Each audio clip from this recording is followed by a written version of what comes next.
Nous avons vu que le moment où bâtir l'autel est un moment souvent où Dieu nous visite. L'autel est pour marquer un temps, pour marquer une époque, pour marquer peut-être un événement important, une visitation divine dans la vie d'une personne. C'est un lieu donc de rencontre surnaturelle, un lieu où Dieu rencontre ses enfants, un lieu où l'homme monte vers Dieu et Dieu descend vers l'homme, un lieu de rencontre privilégié. Bien-aimé, l'autel est le lieu de ton adoration. Alors tout chrétien qui n'a jamais bâti d'autel peut avoir d'énormes problèmes, parce que nous avons vu par la suite que Jésus lui-même a bâti un autel. Ta réussite, ta prospérité est liée à la façon dont tu gères l'autel de Dieu bâti dans ta vie. Ici, au verset 25, dans la même nuit, l'Éternel dit à Gédéon, verset 25, prends le jeune taureau de ton père et un second taureau de 7 ans, renverse l'autel de Baal qui est à ton père et abat le pieu sacré qui est dessus. Ce qui veut dire ici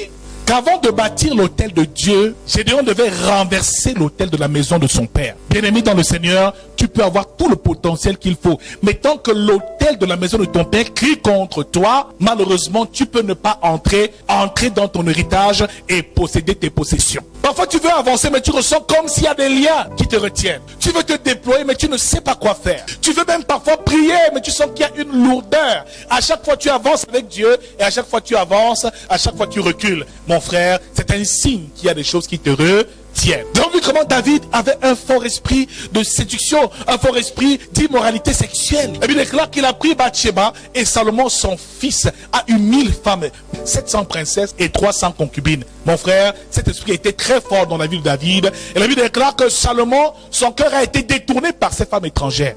Donc tu peux bien commencer le ministère, mais si tu ne fais pas attention, les liens peuvent te conduire vers ta chute. Comme ils ont conduit Moïse vers la sienne, comme il n'a pas pu entrer à Canaan à cause de ce fort esprit de colère qui était dans sa famille. Mon frère, d'autres familles sont rongées par le célibat. D'autres, c'est les esprits de stérilité. D'autres, c'est les esprits de pauvreté. D'autres, c'est le non-accomplissement. Mon frère, il n'y a qu'un nouvel autel bâti dans ta vie qui peut renverser l'ancien autel au nom de Jésus-Christ. Il n'y a qu'une nouvelle alliance contractée par toi dans ta vie en Jésus-Christ qui peut renverser l'ancienne alliance. Il est donc important de comprendre les spécificités de cet autel et de comment est-ce que l'autel doit être bâti. Parce que tout part de la connaissance de ce que nous appelons autel. L'autel de Dieu, c'est très important. Dès l'instant où tu comprendras qu'il y a 2 dimensions dans l'autel. Numéro 1, la dimension spirituelle de l'autel ou l'autel spirituel, mais il y a aussi l'autel physique ou l'autel matériel. Matthieu chapitre 16 à partir du verset 13. Jésus étant arrivé dans le territoire de César et de Philippe, demanda à ses disciples, qui dit-on que je suis, moi le Fils de l'homme?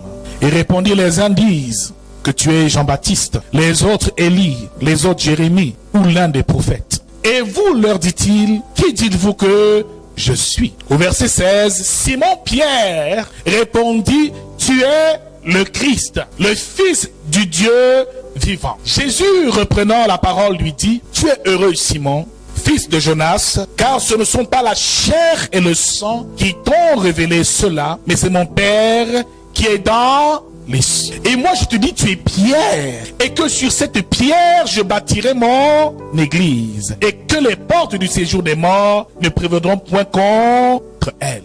Dis avec moi, tu es Pierre, sur cette pierre je bâtirai mon église. Voici le premier autel que Jésus a bâti auprès des apôtres. Voici la première pierre que Jésus a bâtie, parce qu'il demande aux disciples, qui suis-je? Et nous avons compris que le premier autel que tout chrétien doit bâtir dans sa vie, c'est numéro 1, l'autel spirituel. Numéro 2, l'autel physique ou matériel. Mais parmi les autels spirituels, le premier autel qu'il doit bâtir, c'est Christ en lui. C'est Christ en lui. Car Jésus sur cette terre est venu bâtir un autel, est venu rétablir une alliance. Ici, dans la première dimension spirituelle, l'autel, c'est Jésus-Christ lui-même. Galates chapitre 6, verset 2 nous dit, ce n'est plus moi qui vis, mais c'est Christ qui vit en. Ici, donc, l'autel est donc la fondation, le fondement de tout chrétien. Le fondement de la foi de tout chrétien, mais aussi de toute sa vie spirituelle, une foi qui le conduira certainement vers le salut. Ce n'est plus moi qui vis, mais c'est Christ qui vit en moi. Dans Jean chapitre 2, il dit encore à tous ces hommes qui étaient là que détruisez ce temple et je le rebâtirai en 3 jours. Il parle du temple de son corps. Ce qui veut dire ici que Jésus est certainement la tête de l'église, mais il est venu établir l'église à l'intérieur de l'homme. Dans l'homme, son corps est devenu le temple du Saint-Esprit, dont un autel est bâti en l'homme. Cet autel, c'est Jésus-Christ, et cette pierre angulaire qu'il représente ici, il est le rocher qui est la fondation de notre vie chrétienne. Le premier autel que tu dois bâtir, c'est Christ en toi. Dès l'instant où on confesse, on croit dans son cœur, et on confesse de sa bouche que Dieu l'a ressuscité des morts, nous sommes réellement sauvés. Donc dès l'instant où tu confesses Christ, et dès l'instant où tu crois dans ton cœur qu'il a ressuscité des morts, bien aimé, tu es sauvé parce qu'un autel est bâti en toi. L'autel est donc un lieu élevé. Et voyez-vous, Dieu l'a souverainement élevé et lui a donné un nom au-dessus de tout. Donc le lieu élevé ici maintenant, c'est Christ. Bien aimé, la Bible nous fait comprendre que l'autel est un lieu de rencontre entre l'homme et Dieu. Maintenant, Jésus est le seul et unique médiateur entre l'homme et Dieu. Il est donc le chemin, la vérité et la vie. Et il est l'unique et le seul médiateur entre les hommes et Dieu. C'est aussi et ça le symbole de l'autel. Jésus-Christ est maintenant le lieu de notre adoration. L'autel est un lieu d'ado qui reçoit la louange et qui reçoit les offrandes. Ici, c'est Christ qui est numéro 1, l'autel établi dans ta vie. Le problème, c'est que malheureusement, beaucoup vivent, mais n'ont pas établi Christ en eux. À une certaine dimension spirituelle, ce n'est plus toi qui vis, mais c'est Christ qui vit en toi. La deuxième dimension de l'autel spirituel, c'est le cœur. Romains 10 nous le dit encore. C'est en croyant du cœur qu'on parvient à la justice et en confessant de la bouche qu'on parvient au salut. Donc, ici, pour naître de nouveau, il faut croire dans son cœur. Ici, le cœur aussi est un lieu de rencontre spirituelle. Le cœur ici représente ici la chambre, le lieu secret, le lieu de rencontre. Car ici, le temple fait de pierre s'est changé en temple fait de chair. Dieu est en chacun de nous à présent. Donc, il y a en toi et en moi ce qu'on appelle un temple intérieur. C'est pour ça que Dieu ne regarde pas à l'apparence, mais regarde au cœur. Crois-tu dans ton cœur que Jésus-Christ est le Fils de Dieu? Crois-tu que Dieu l'a ressuscité des morts? Oui, je le crois. Maintenant, confesse. Voilà ce que Jésus était en train de vouloir faire avec ses disciples. Parce que durant tout son ministère, les disciples marchaient avec lui.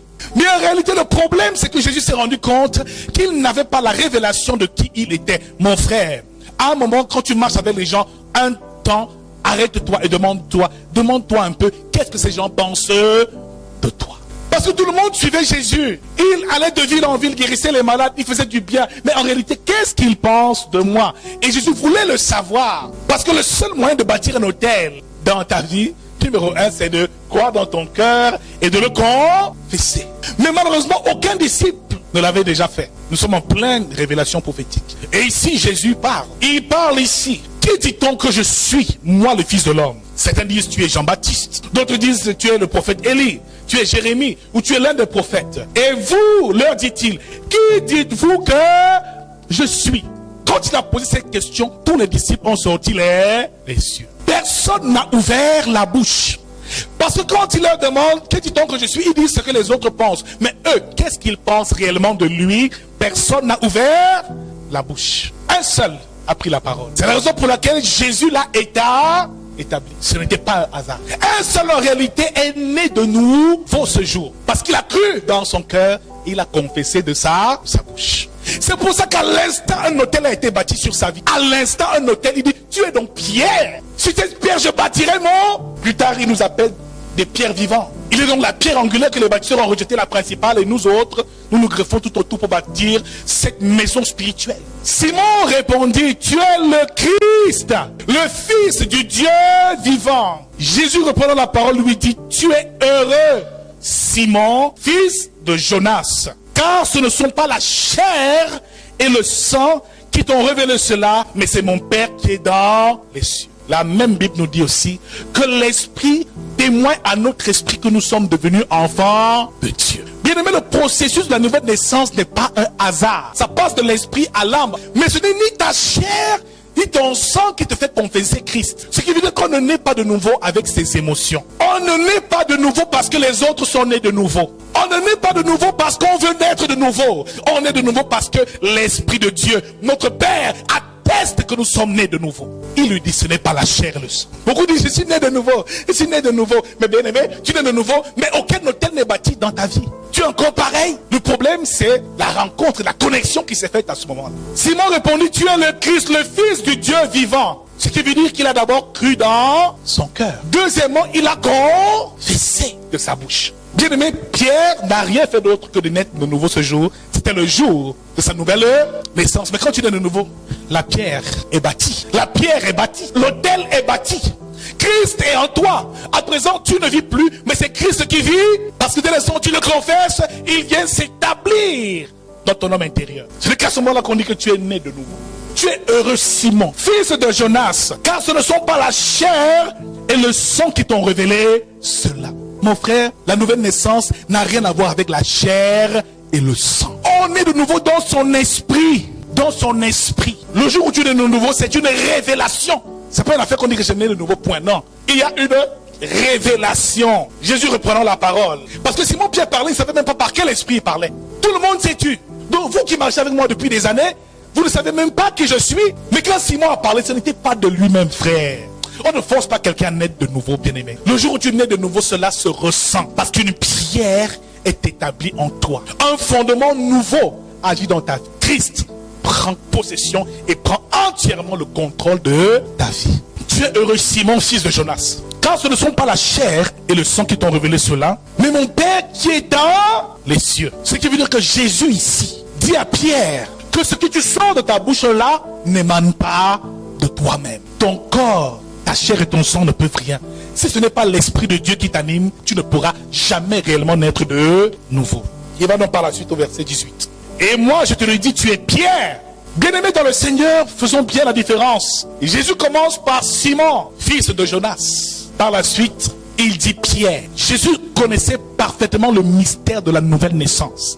Lorsque tu nais de nouveau, ton nom change au nom de Jésus-Christ. Lorsque tu nais de nouveau, ton ADN change au nom de Jésus-Christ. Avant, il s'appelait Simon-Pierre, le fils de Jonas. Avant, Abraham s'appelait Abraham. Dieu a changé son nom à Abraham. Sarah s'appelait Sarai. Et Dieu a changé son nom en Sarah, mère d'une multitude, mère des nations. Isaac n'a pas changé de nom, alléluia. Mais Jacob, oui, il a changé de nom. Parce que le nom de Jacob voulait dire usurpateur, voulait dire voleur, voulait dire imposteur. Quand Jacob a lutté avec Dieu, frère, il dit, je ne te laisse pas tant que Dieu ne me bénit. L'ange lui dit, comment t'appelles-tu? Il dit Jacob. Il dit, tu ne t'appelleras plus Jacob, tu t'appelleras à présent Israël.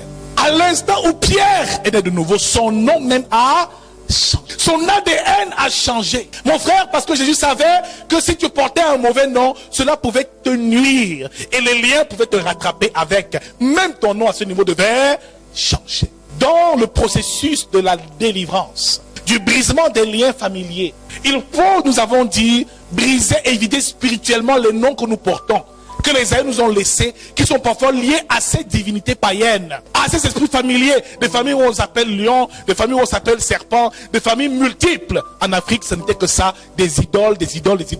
Parfois, la famille porte le nom de l'idole de la famille. Et tous les jours, on t'appelle comme ça. Bonjour mon frère, bonjour serpent, bonjour misère. D'autres portent même le nom de la mort. Je crois que dans certaines langues, ici, il y a dans votre langue, la mort veut dire quoi? Niem, n'est-ce pas? Kwedi en Douala, n'est-ce pas? Alors tu portes un tel nom, mon frère, rassure-toi, tu vas beaucoup souffrir parce que le nom attire des esprits. Le nom que tu portes te connecte à l'esprit familier qui gère ta famille. Où que tu sois, quand ce nom est prononcé, il procure quelque chose. C'est pour ça que Dieu dit, Dieu l'a souverainement élevé, il porte un nom qui est au-dessus de tout nom. Donc tout genou fléchit à la mention du nom de Jésus, parce que le seul nom de Jésus a une puissance. Chaque nom a une puissance. Ne donne pas n'importe quel nom à ton enfant. Même les simples prénoms qu'on prend là, on appelle Bernard, Jérôme. Qu'est-ce que cela veut dire? Quel est le sens de ce prénom? Tu peux te battre tous les jours, mais le problème c'est le nom de l'enfant qui doit changer. Parfois d'autres le changent même physiquement. Et d'autres ne pouvons pas le faire physiquement, le font spirituellement. Dis avec moi que mon nom change au nom de Jésus-Christ. Est-ce que tu peux le dire avec la révolte ce soir? Que le nom de ma famille change au nom de Jésus-Christ. Que tout esprit impur lié au nom de ma famille quitte maintenant au nom de Jésus. Je le réunis au nom de Jésus. Je vide spirituellement mon nom de tout lien satanique au nom de Jésus-Christ. Amen. Et moi je te dis, tu es Pierre. Au verset 18. Et que sur cette pierre je bâtirai mon église. Voilà donc la première pierre. le premier fondement de l'église qui est né ce jour. Le premier homme renouvelé, transformé, régénéré, qui a reçu une fondation, un fondement nouveau dans sa vie. C'était Pierre. Sur cette pierre donc, je bâtirai mon église. Parce que nous sommes finalement tous membres du corps de Christ. Tu es Pierre. Et sur cette pierre, je bâtirai mon église. Nous parlons là, numéro 2, de l'autel spirituel. Nous avons dit que le premier autel spirituel, c'était quoi? C'était Christ bâti en nous. Le deuxième autel, c'était quoi? Le cœur, qui est ici le lieu de l'adoration. Simon, le terme Simon, en grec veut dire « Dieu a entendu ma souffrance ». Donc voilà le nom que Pierre portait avant Simon. Dieu a entendu ma souffrance. Maintenant le terme Pierre, en araméen Céphas, veut dire rocher, veut dire fondement, veut dire fondation. Ce qui veut dire qu'il fait dans de Pierre la fondation. Pourquoi Pierre est-il la fondation? Matthieu chapitre 7 verset 24 nous dit aussi, celui qui écoute ces paroles et la met en pratique est semblable à un homme prudent qui a bâti sa maison sur du roc. Troisième niveau de l'autel ici. Ce qui veut dire ici que Jésus nous fait clairement comprendre que celui qui écoute cette parole, la met en pratique, a bâti sa maison sur une fondation solide. Ce qui nous fait donc comprendre que la fondation de l'église, c'est la parole. Christ n'est-il pas la parole? Le Verbe fait chair. Donc la fondation ici, c'est la parole. Donc c'est Pierre qui avait pour mission de répandre cette parole qu'il a reçue de Dieu. Donc la parole de Christ aussi est un autel bâti dans ta vie. C'est pourquoi quiconque entend ces paroles et les met en pratique est semblable à un homme prudent qui a bâti sa maison. Donc le but ici, c'est l'édification. C'est qu'en fait, pierre par pierre, toi, moi, le prochain, nous bâtissons ce qu'on appelle l'église de Jésus-Christ. Il dit par la suite, et moi je dis que tu es Pierre, je bâtirai mon église, et que les portes du séjour des morts ne prévaudront point contre elle. Je te donnerai les clés du royaume des cieux. Et ce que tu liras sur la terre sera lié dans les cieux, et ce que tu liras sur la terre sera lié dans les cieux. Cette même aptitude a été donnée à tous les autres disciples par la suite. Quand on poursuit la lecture biblique, on se rend bien compte qu'ils ont reçu le pouvoir de lier sur terre comme au ciel. Parce que dès l'instant où tu nais de nouveau, un autel est bâti dans ta vie. Ici, ce troisième autel, c'est la parole, qui est ici le rocher ou le fondement même de l'église. Celui qui écoute cette parole et la met en pratique est semblable à un homme prudent qui a bâti sa maison sur du roc. Mon frère, écouter la parole de Dieu, la mettre en pratique, fait de toi un homme qui a bâti sa vie spirituelle sur le roc. Le roc, c'est la parole qu'on écoute et qu'on met en pratique. Troisième autel, la parole. Le quatrième et dernier autel que nous verrons ce soir, Romains 12, verset 2. Nous dit, je vous exhorte, frères, par la compassion de Dieu, d'offrir vos corps comme un sacrifice vivant, saint et agréable à Dieu. Le troisième autel qu'il faut bâtir, c'est ta vie de sainteté. C'est que tu t'offres et que tu te mettes à part. Être sanctifié veut dire se mettre à part, se réserver, se mettre à part. C'est ce qui nous emmène ici, dans le premier point que nous verrons sur l'autel physique, que tout le monde doit comprendre. Parce qu'après ces 4 autels spirituels, il y a maintenant un premier autel physique que tu dois découvrir. Matthieu chapitre 26, au verset 26. Jésus bâtit donc là un deuxième autel. Nous avons dit que le premier autel, c'était Pierre. Sur cette pierre, je bâtirai mon église. Maintenant, le second autel, qui a une portée à la fois physique et spirituelle, Jésus le bâtit lors de son dernier repas avec les disciples. Il le bâtit lors de son dernier repas avec les disciples. C'est par là que nous terminons. Nous allons développer un peu plus les prochaines fois. Pendant qu'il mangeait, Jésus prit du pain et après avoir rendu grâce, il le rompit. Il le donna aux disciples en disant, prenez, mangez, ceci est mon corps. Mon corps, c'est pourquoi? C'est juste dit mon corps, mais c'est pas développé. Ce corps, c'est pourquoi? Il rompit le pain, il rendit grâce, mangez, ceci est mon corps. Il ne dit pas pourquoi, hein? Verset 27. Il prit ensuite une coupe et après avoir rendu grâce, il la leur donna en disant, buvez-en tous, car ceci est mon sang. Il développe. Il dit le sang de l'alliance qui est répandu pour plusieurs pour la rémission des péchés. Jésus, c'est un deuxième autel qu'il est en train de bâtir. Il veut introduire les disciples dans un niveau spirituel encore plus grand que aucun autre. Parce que savez-vous, voyez-vous, il y avait des autels anciens avant la venue de Jésus. Jésus, avant de partir, devait établir un nouvel autel, établir aussi par la suite une alliance nouvelle avec les hommes. Et voyez-vous, même dans le monde des ténèbres, Ils connaissent les lois spirituelles et tout ce qui est calqué dans le monde des ténèbres est calqué sur les lois divines et les principes divins. Jésus savait que toute la vie de l'homme était liée à sa connexion avec l'autel de Dieu, mais aussi l'alliance qu'il avait avec Dieu. La mission de Jésus, c'était de bâtir un nouvel autel sur terre et de bâtir une nouvelle alliance. Vous savez ce qu'on fait lorsqu'on veut initier quelqu'un à la sorcellerie ou lorsque le diable veut mettre sa semence dans sa vie? La chose qu'il fait, c'est qu'il te fait manger de la chair humaine. Lorsque le diable veut posséder quelqu'un et veut que cette personne-là le serve, le premier rituel, si tu ne le savais pas, on dit les sorciers m'ont mangé. Non, ce qu'ils mangent dans les ténèbres, c'est de la chair humaine. Dès l'instant que cette chair humaine est installée dans ton corps, cette chair humaine devient un autel. Un autel qui doit à présent être approvisionné par le sang. C'est pour ça que ces vampires sorciers sont des buveurs de sang. Alors bien aimé ici, parce que tu manges le corps du Seigneur, de l'agneau sans tache, frère, qui est au-dessus de toute autre chair qui existe dans ce monde. Mon frère, ça fait de toi un homme et une race à part, une race nouvelle. Alors, manger le corps de Jésus, c'est bâtir un autel dans sa vie. C'est bâtir l'autel de Christ ici dans sa vie. Et boire son sang, c'est perpétuer cette alliance qui nous a été donnée par héritage au travers de sa mort à la croix. Il dit le sang de la nouvelle a. Donc cette alliance-là, à chaque fois que nous approchons de la table, bien aimé, le principe de l'autel et de l'alliance est respecté. C'est pour ça qu'on ne blague pas avec la Sainte Seine. C'est le moment hautement spirituel de l'église. C'est pour ça qu'on ne s'amuse pas avec.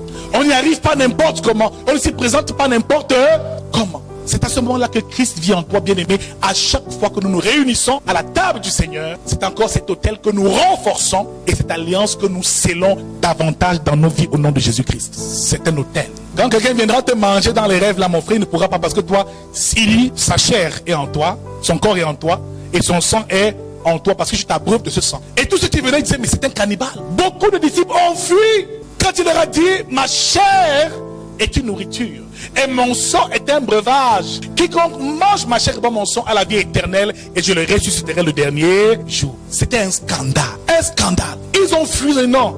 On t'a écouté depuis maître. Mais là où tu nous amènes là, ce n'est plus simple. Tu es en train de nous initier à quoi? Tu nous inities à quoi là? Celui qui mange dans son sang, ça sa chair, établit un autel dans ça. Celui qui boit son sang, l'alliance, le sang. À chaque fois que nous nous retrouvons à ce moment en train de le faire, mon frère, nous avons la supériorité sur le monde des ténèbres. Dès l'instant où cet autel physique est bâti dans ta vie, l'autel de la maison de ton père ne peut plus rien contre toi. Nous verrons par la suite